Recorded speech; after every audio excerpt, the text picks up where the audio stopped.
এছাড়াও টোবাকো কুইটে প্রোডাক্টের ট্যাক্স বৃদ্ধি করা।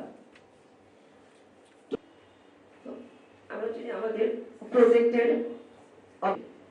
সেকেন্ড অবজেক্টিভ হচ্ছে কমিউনিটি ক্লিনিক ইউনিয়ন সাবসেন্টারের তত্ত্বাবধানে ন্যাশনাল টোবাকো কন্ট্রোল সেল বাস্তবায়ন করে মানে ডেভেলপ করেছে, প্রোভাইড করবো। এটা অ্যাকচুয়ালি আমরা পাইলটিং করবো।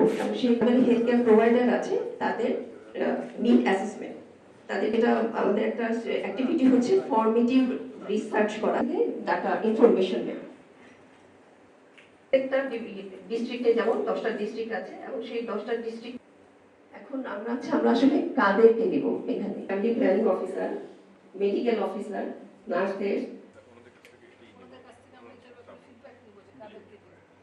সিজেশন বিষয়টা কিন্তু স্যার স্ট্রাকচার একটা ইস্যু, টোটালি ভিন্ন ইস্যু। সিজেশনের যে স্যার তিনটা স্ট্রাকচার পাওয়াই আছে, একদিকে ওই উপজেলা তাহলে ওনার আন্ডারে সবকিছু, কারণ কি উনি সিএসসিবি দেখেন চিফ হতে পারেন, কিন্তু ওনার পক্ষে আমার মনে হয় না ট্রেনিং দিয়ে 3 দিন দিতে হবে। এক্সপ্লোরেশন বাকি আমি এমওসিএস সিভিল সার্জনের কার্যালয়ে নড়াই। স্যার আমাদের তো এখন আপনারা যে এখন আমাদের আপনাদের কাছে যাচ্ছি, কারণ আমরা এর মধ্যে অনেকগুলো কাজ করেছি, কিন্তু আপনাদের কাছে আপনারা জানেন আমরা এর ভেতরে বেশ কিছু আমরা উল্লেখযোগ্য বিষয় সংযুক্ত করতে পেরেছি। তার ভেতরে স্কুলের 100, হাসপাতালের 100 মিটারের মধ্যে তামাকের দোকান থাকতে পারবে না, এ ধরনের অনেকগুলো বিষয় আছে।